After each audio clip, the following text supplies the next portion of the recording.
They say some eyes can see into the soul.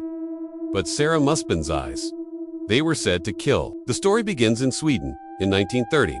Sarah was born a beautiful, quiet child with striking blue eyes. For 7 years, everything seemed perfectly normal, until the night everything changed. According to her parents, every night at the stroke of midnight, Sarah's eyes would suddenly cloud over, turning a pale, milky white.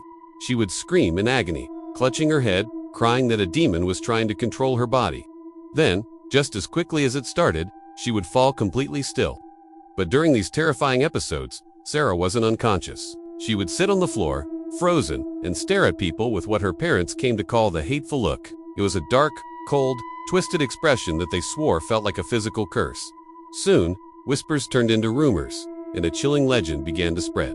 Anyone who held her gaze for more than a few seconds would fall terribly sick, suffer immense pain, and eventually die in misery. Frightened and desperate for a solution, her parents sent her to a psychiatric hospital, but the doctors were baffled.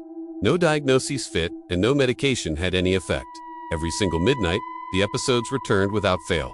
Then one day, in 1926, at just 13 years old, Sarah Musben died. Before burying her, her parents requested a post-mortem photograph, a common practice at the time to remember loved ones. But what happened during that final photo session became the most horrifying part of her legend.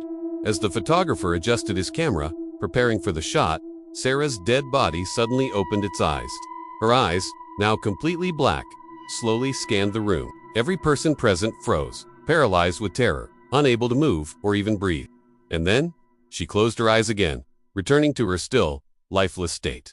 No one dared to speak of what they had just witnessed. But the real nightmare began just a few days later. Her parents, the photographer, 2 nurses, an aunt, and 3 cousins, everyone who had seen her final, terrifying gaze began dying, one by one. Under strange and unexplained circumstances, and when each body was discovered, they all had the same eerie, horrifying feature. Completely black eyes,